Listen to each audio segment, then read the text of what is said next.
ಕರ್ನಾಟಕದಲ್ಲೇ ಚಿಂಚೋಳಿ ತಾಲೂಕು ಇಡೀ ರಾಜ್ಯದಲ್ಲೇ ಅತ್ಯಂತ ಹಿಂದುಳಿದ ತಾಲೂಕು.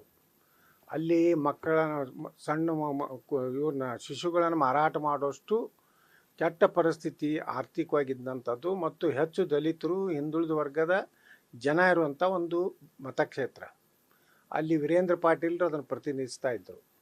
ಅಲ್ಲಿ ಸುಮಾರು 15 ವರ್ಷದ ಹಿಂದೆ ಒಂದು ಪಿ ಚಿದಂಬರಂ ಸಂಬಂಧಿಕರು ಒಂದು ಸಕ್ಕರೆ ಕಾರ್ಖಾನೆಯನ್ನು ಮಾಡಬೇಕಂತ ಹೇಳಿ ಅಲ್ಲಿ ಫೌಂಡೇಶನ್ ಮಾಡಿದರು. ಅವರಿಗೆ ಅದು ಆಗದೇ ಇರೋದ್ರಿಂದ ಹೈದರಾಬಾದದ ಒಂದು ಕಂಪ್ನಿಗೆ ಅದನ್ನು ಮಾರಾಟ ಮಾಡಿಕೊಂಡ್ರು.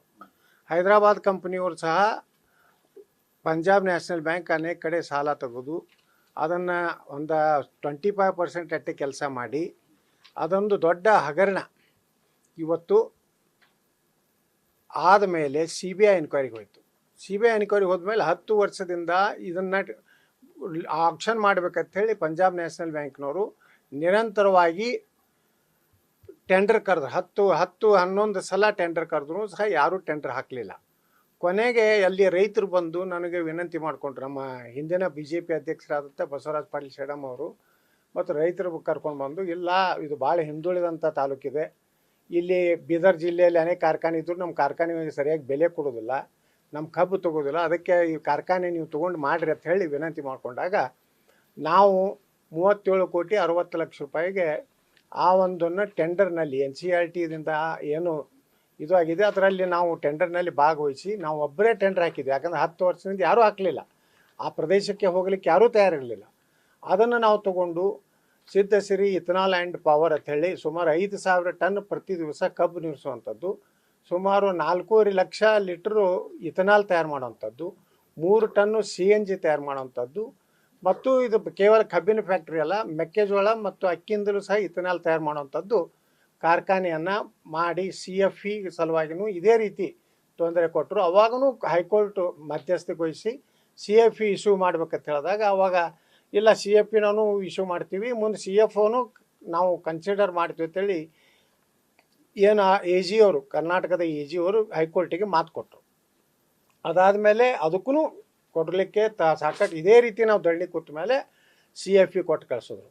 ಆವಾಗೊಬ್ಬ ಚೇರ್ಮನ್ ಇದ್ದರು ಶಾಂತ ತಮ್ಮಯ್ಯ ಅಂತೇಳಿ, ಅವಾಗೂ ಇದೇ ರೀತಿ ಇದೇ ಮೆಂಬರ್ ಸೆಕ್ರೆಟರಿ ಕೂಡ ಆಟ ಆಡ್ತಾಯಿದ್ರು. ಕೊನೆ ಕೋರ್ಟ್ ಇದೆ ಅಂತ ಹೇಳಿದಾಗ ಕೊಟ್ಟರು. ಇವತ್ತು ನಾವು 21ನೇ ತಾರೀಕಿಗೆ ಕೋರ್ಟ್ ಭಾಳ ಸ್ಪಷ್ಟ ಆದೇಶ ಕೊಟ್ಟಿದೆ, ಇಶ್ಯೂ ಮಾಡ್ರಿ ಅಂತ ಹೇಳ, ಕನ್ಸಿಡರ್ ಅಂತ ಹೇಳಿಲ್ಲ. ನೀವು ಎಲ್ಲ ಅವರು ನಿಮ್ಮ ಎಲ್ಲ ಷರತ್ತುಗಳನ್ನು ಅವರೆಲ್ಲರೂ ಫುಲ್ಫಿಲ್ ಮಾಡ್ಯಾರ ಮತ್ತು ಅವರ EC ಏನಿದೆ ಡೀಮ್ಡ್ ಆಗಿದೆ. ಇದನ್ನು ನಾವು ಮತ್ತು ಕೇಂದ್ರ ಸರ್ಕಾರನೂ ಸಹ ಏನು ಹೇಳಿದೆ ಅಂದರೆ, ಇಲ್ಲ ಅವ್ರು ನಾವು EC ಕೊಟ್ಟಿದ್ದನ್ನು ಇವರು ತಪ್ಪು ಮಾಹಿತಿ ಕೊಟ್ಟಿದ್ರು ಕೋರ್ಟಿಗೆ, EC ವಾಪಸ್ ತೊಗೊಂಡಿದೆ ಕೇಂದ್ರ ಸರ್ಕಾರ ಅಂತೇಳಿ. ನಮ್ಮ ಕೇಂದ್ರದ ಸರ್ಕಾರದ ವಕೀಲರು ಬಂದು ಅಟಾರ್ನಿ ಜನರಲ್ ಅವರು ಬಂದು ಅವರು ವಾದ ಮಾಡಿ ನಾವು ಯಾವುದೇ ರೀತಿ ವಾಪಸ್ ತೊಗೊಂಡಿಲ್ಲ, ಅವರು ಎಲ್ಲ ಏನು ಟರ್ಮ್ಸ್ ಆ್ಯಂಡ್ ಕಂಡೀಷನ್ ಅದು ಅದನ್ನು ಫುಲ್ಫಿಲ್ ಮಾಡ್ಯಾರ, ಅದಕ್ಕೆ ನಾವು EC ಕ್ಯಾನ್ಸಲ್ ಮಾಡಿಲ್ಲ ಅಂದಮೇಲೆ ಈ ಸರ್ಕಾರಕ್ಕೆ ಚೀಮಾರಿ ಹಾಕಿ ನೀವು ಇದನ್ನು ತಕ್ಷಣ ಎಲ್ಲ ಫುಲ್ಫಿಲ್ ಮಾಡಿದ್ದಾರೆ, ಇದಕ್ಕೆ ನೀವು CFO ಅಂದರೆ ಕನ್ಸೆಂಟ್ ಫಾರ್ ಆಪರೇಷನ್ ಅಂತೇಳಿ ಕೊಡಬೇಕಾಗ್ತದೆ, ಅದು ಕೊಡಬೇಕಂತೇಳಿ ಆದೇಶ ಮಾಡಿದ್ದಾರೆ 21ನೇ ತಾರೀಕಿಗೆ. ಓಪನ್ ಕೋರ್ಟ್ನಲ್ಲಿ ಅವತ್ತು AG ಅವರು ಇದ್ದರು, ಪೊಲ್ಯೂಷನ್ ಬೋರ್ಡದ ವಕೀಲರಿದ್ದರು, ಎಲ್ಲರ ಮುಂದೆ ಓಪನ್ ಕೋರ್ಟ್ನಲ್ಲಿ ಜಜ್ಮೆಂಟನ್ನು ಓದಿದ್ದಾರೆ. ನಾವು 1:30 ಗಂಟೆಗೆ ಇಲ್ಲಿ ಬಂದೇವೆ.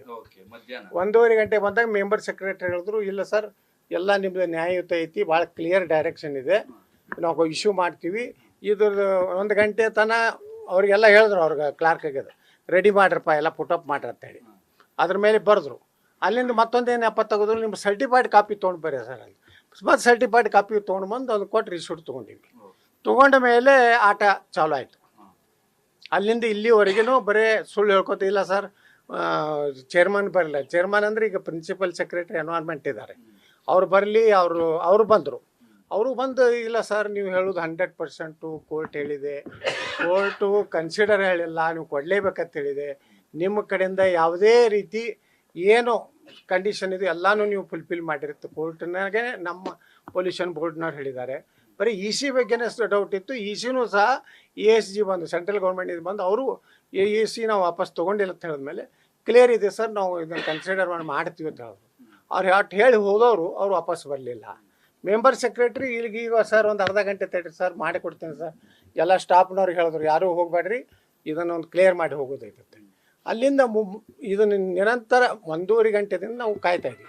ಕೊನೆಗೆ ಇವರೆಲ್ಲ ನಾಟಕ ಮಾಡ್ಲಾಕತ್ತರು. ಅದಕ್ಕೆ ನಾವು ಮಾನ್ಯ ವಿರೋಧ ಪಕ್ಷ ನಾಯಕರಿಗೆ ನಾವು ಫೋನ್ ಮಾಡಿದೆ, ಹಿಂಗೆ ಇವ್ರು ಈ ರೀತಿ ಆಗಿದೆ ಬರ್ಬೇಕನ್ನ. ತಕ್ಷಣ ಅವರು ಧಾವಿಸಿ ಬಂದರು. ಈ ರೀತಿ ಇವತ್ತು ಈ ಘಟನೆ ಆಗಿದೆ. ಇಲ್ಲಿ ಭಾಳ ದೊಡ್ಡ ವ್ಯವಹಾರ ಆಗ್ತಾಯಿದೆ. ಪೊಲ್ಯೂಷನ್ ಬೋರ್ಡ್ ಏನಾಗಿದೆ, ಯಾವ ಮಾಧ್ಯಮ 50 ರಿಂದ 60 ಲಕ್ಷ ರೂಪಾಯಿ ತಗೋತಾರೆ. ತಮಿಳುನಾಡಿನ ಕಾರ್ಖಾನೆ ಮಾಲೀಕರು ಅವರಿಗೆ ಪರ್ಮಿಷನ್ ಕೊಡ್ತಾರೆ. KPR ಗ್ರೂಪ್ಸು ಅವ್ರು ಬಂದ ಕೂಡಲೇ ದುಡ್ಡು ಕೊಡ್ತಾರೆ. ಅವರಿಗೆ ಎಷ್ಟು 5 ಸಕ್ಕರೆ ಕಾರ್ಖಾನೆ ಮಾಡ್ಯಾರ. ನಾವು ಕನ್ನಡಿಗರು, ಅತಿ ಹಿಂದುಳಿದ ತಾಲೂಕಿನಾಗ ನಾವು ಕನ್ನಡಿಗರಿದ್ದವ್ರು ಇಲ್ಲೊಂದು ಕೈಗಾರಿಕೆ ಮಾಡ್ತೀರಂದರೆ ನಮಗೆ ಇಲ್ಲಿ EC ಸಿಗೋದಿಲ್ಲ, ಇಲ್ಲಿ CFO ಸಿಗೋದಿಲ್ಲ, ಮತ್ತು ಎಲ್ಲದಕ್ಕೂ ದುಡ್ಡು. ಮತ್ತು ಮೊನ್ನೆ ಮೀಟಿಂಗ್ ಮಾಡ್ಯಾರ 256 ಎಲ್ಲ ಇಲ್ಲಿಗಲ್ ಇದ್ದದ್ದು. ಇಲ್ಲೆಲ್ಲ ಕಾಪಿ ಅದಾವೆ ನಮ್ಮಲ್ಲಿ, ನಾಳೆ ಎಲ್ಲ ನಿಮ್ಗೆ ಕೊಡ್ತೀವಿ.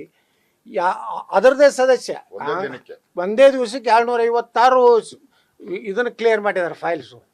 ಅಲ್ಲಿ ಅವರ ಕಾಂಗ್ರೆಸ್ಸಿನ ಸದಸ್ಯನೇ ಮೋದಿ ಅಂತೇಳಿ ಎಲ್ಲಿ ಇದ್ರವರು ಗುಲ್ಬರ್ಗದವರು, ಅದು ಅರಣ್ಯ ಮಂತ್ರಿ ಅಗದಿ ಕಾಸು ಮಂಚಾನೆ ಪತ್ರ ಬರ್ದಾರೆ ಮೆಂಬರ್ ಸೆಕ್ರೆಟ್ರಿಗೆ, ನೀವೆಲ್ಲ ಇಲ್ಲಿಗಲ್ ಮಾಡ್ತಾ ಇದ್ದೀರಿ, ನೀವೆಲ್ಲ ಯಾವುದೂ ಪರಿಸರದ ಯಾವುದೇ ನಾರ್ಮ್ಸ್ಗಳನ್ನು ಉಲ್ಲಂಘನೆ ಮಾಡ್ತಾ ಇದ್ದೀರಿ, ಒಂದೇ ದಿವಸ 256 ಹೆಂಗೆ ನೀವು ಇದು ಕೊಡ್ತೀರಿ, ಇದನ್ನು ಪೋಸ್ಟ್ಮಾನ್ ಮಾಡಬೇಕು, ಎಲ್ಲ ಕೈಗಾರಿಕೆಗಳನ್ನು ಪರಿಸರದ ಎಲ್ಲ ಟೆಕ್ನಿಕಲ್ ಏನಿದೆ ಲೀಗಲ್ ಎಲ್ಲ ನೋಡಿ ಕೊಡ್ಬೇಕಂತೇಳಿ ಯಾವುದೇ ವಿರೋಧ ಮಾಡಿದ್ದಾರೆ. ಅದು ಕಾಂಗ್ರೆಸ್ಸಿನ ಒಬ್ಬ ಮೆಂಬರು.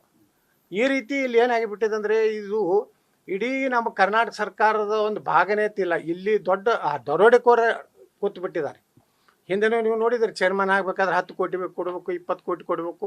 ಈ ಒಂದು ವ್ಯವಸ್ಥೆ ಯಾವ ಚಾನೆಲ್ದವ್ರಿಗೂ ಇದು ಕಾಣಿಸಿಲ್ಲ.